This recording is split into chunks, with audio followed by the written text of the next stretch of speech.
आज हम electrical interview में मोटर से पूछे जाने वाले एक काफी इंपॉर्टेंट सवाल के ऊपर बात करने वाले हैं। इसके अंदर हम यह जानेंगे कि आखिरकार मोटर में ड्यूटी साइकिल क्या होती है और साथ ही में जो हमारी मोटर की नेम प्लेट होती है, इस नेम प्लेट पर किसी मोटर पर S1 लिखा होता है, किसी पर S2, किसी पर S3 और किसी पर S4 लिखा होता है। तो आखिरकार इनमें से किस मोटर का क्या काम होता है, उन्हीं सब चीजों को आज के इस छोटे से वीडियो में हम जान लेंगे। तो बिना ज्यादा देरी करे वीडियो स्टार्ट कर लेते हैं। दोस्तों, सबसे पहले हम यह जान लेते हैं कि आखिरकार मोटर में ड्यूटी साइकिल का मतलब क्या होता है। तो दोस्तों, इस चीज का मतलब काफी ज्यादा सिंपल सा है। जैसा कि हम सभी को ऑलरेडी पता है कि हमारी जो मोटर होती है, इस मोटर को हम कई अलग अलग टाइप के एप्लीकेशन पे यूज कर रहे होते हैं। जैसे कि कुछ मशीन ऐसे आती है जिसके अंदर हमारी मोटर को हमें कंटिन्यू रन कराना होता है। इसके अलावा कुछ एप्लीकेशन ऐसी भी होती है जिसके अंदर हमारी मोटर कुछ घंटे चलेगी, फिर 10-15 मिनट बंद हो जाएगी, फिर वापस से कुछ घंटे चलानी होगी। इसके अलावा कुछ मोटर ऐसी भी आती है जिसके अंदर हमें हमारी मोटर को पूरे दिन में सिर्फ कुछ घंटे कुछ मिनट ही चलाना होता है,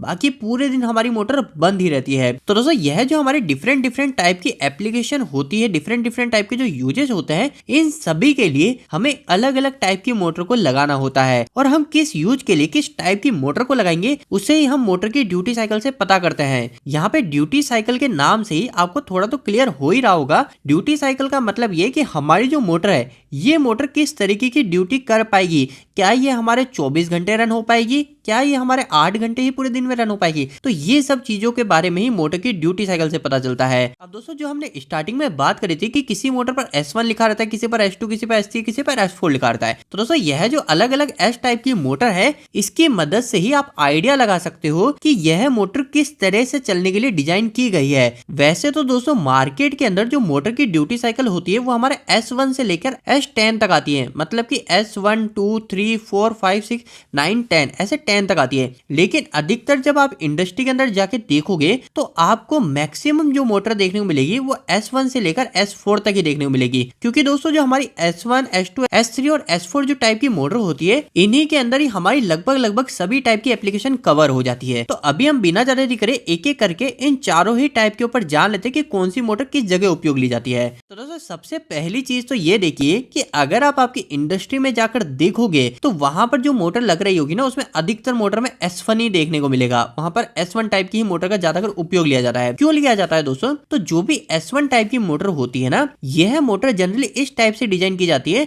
कि हम इसे एक बार स्टार्ट कर दें और उसके बाद में हम इसे कुछ दिनों तक, कुछ महीनों तक कंटिन्यू रन कराते रहे। मतलब कि हमारे पास में कोई एक ऐसी मशीन है जो कि हमारी कंटिन्यू रन होने वाली है, जो हमने आज स्टार्ट कर दी और वो कुछ दिनों तक, कुछ महीनों तक, 2 महीने 3 महीने तक कंटिन्यू चलने वाली है, उसको हम रोक नहीं सकते। तो उस मशीन के लिए अगर हमें किसी मोटर को लगाना है तो उस समय हम S1 ड्यूटी टाइप की मोटर को लगाएंगे। क्योंकि दोस्तों, जो हमारी S1 टाइप की जो मोटर होगी, इसके अंदर का जो वाइंडिंग इंसुलेशन है वो इसी प्रकार से डिजाइन किया गया है कि अगर हम इस मोटर को कंटिन्यू रन कराएंगे कुछ महीनों तक, तो भी हमारा जो इंसुलेशन है वो इंसुलेशन फेल नहीं होगा। तो दोस्तों, मोटर की ड्यूटी के अंदर जो सबसे पहला S1 टाइप की जो ड्यूटी होती है वो आपको पूरी तरह से क्लियर हो गई होगी। अब इसके बाद में अगर हम बात करें कि किसी मोटर पर अगर S2 लिखा हुआ है तो इसका क्या मतलब है। तो दोस्तों, S2 मोटर को शॉर्ट टाइम रनिंग मोटर भी कहा जाता है। मतलब कि दोस्तों, किसी मोटर की नेम प्लेट पर अगर उसकी ड्यूटी के सामने S2 लिखा हुआ है तो इसका मतलब उस मोटर को हम लंबे समय तक नहीं चला सकते,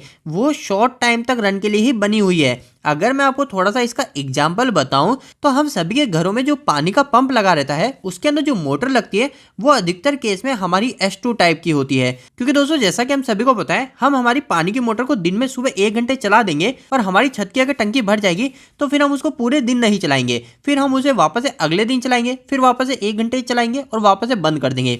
तो दोस्तों, यहाँ पर हम क्या कर रहे हैं, हमारी मोटर को सिर्फ कुछ समय के लिए ही रन करा रहे हैं, फिर पूरे दिन उसको बंद करके रख रहे हैं। तो यहाँ से आप पूरी तरीके से क्लियर हो जाइए कि जो भी S2 टाइप की मोटर होती है, यह जनरली डिजाइन इस तरीके से की जाती है कि इसे हम शॉर्ट टाइम के लिए ही रन करा सकते हैं, इसे हम कंटिन्यू लंबे समय तक रन नहीं कराएंगे, वरना इसकी वाइंडिंग के फेल होने के पूरे चांसेस रहते हैं। तो ये आपको क्लियर होना चाहिए। इसके बाद में दोस्तों, हम 2 और टाइप की मोटर पे बात करेंगे, जो कि हो जाती है हमारी एक S3 और एक S4 टाइप। तो दोस्तों, ऐसी जगह जहां जहाँ पर हमें हमारी एप्लीकेशन को पीरियोडिक वे में रन कराना है, साइक्लिक ऑर्डर में रन कराना है। मतलब कि हमें हमारी मोटर को 1 घंटे चलाना है, फिर 15-20 मिनट बंद करना है, फिर वापस से 1 घंटे चलाना है, फिर वापस से 15-20 मिनट बंद करना है। मतलब कि एक ऐसा ऑर्डर जहां पर हमारी मोटर कुछ देर के लिए चल रही है, फिर वापस कुछ देर के लिए बंद हो जा रही है, फिर थोड़ी देर चल रही है, फिर थोड़ी देर बंद हो रही है। तो इस टाइप से अगर हम किसी एप्लीकेशन में सीक्वेंस को फॉलो कर रहे होते हैं तो उस एप्लीकेशन उस मशीन के अंदर हम S3 टाइप की मोटर को ही लगाएंगे। अगर हम इसके भी एक उदाहरण की बात करें कि ऐसी कौन सी जगह हो सकती है, तो आप सभी आपके इंडस्ट्री में कंप्रेसर को जरूर देखोगे।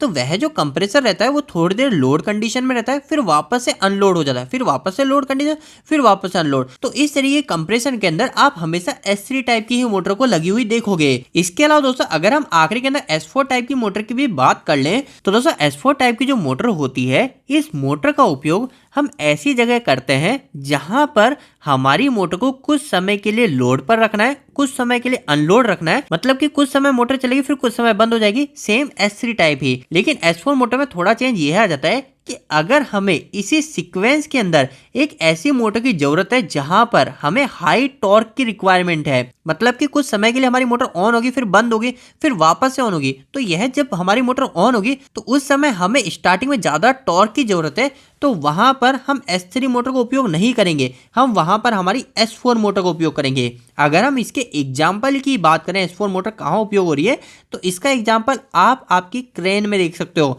हमारी इंडस्ट्री के अंदर हम जो क्रेन उपयोग करते हैं वह क्रेन भी हमारी कुछ समय ऑन होती है, फिर कुछ समय बंद होती है, लेकिन साथ ही में हमें हाई स्टार्टिंग टॉर्क की भी जरूरत होती है, इसलिए हम क्रेन के अंदर S3 की बजाय S4 मोटर का उपयोग कर रहे होते हैं। तो दोस्तों आज के इस वीडियो के अंदर हमने जाना कि आखिरकार हमारी जो मोटर होती है, इस मोटर में ड्यूटी साइकिल का मतलब क्या होता है। इसी के साथ में हमें किस ड्यूटी साइकिल की मोटर को किस जगह उपयोग करना चाहिए वो भी हमने जान लिया। उम्मीद करता हूँ आज के इस वीडियो के माध्यम से आपको कुछ बेहतर जानकारी मिली होगी। आपको ये वीडियो कैसा लगा प्लीज इस वीडियो को लाइक करके जो बताएं।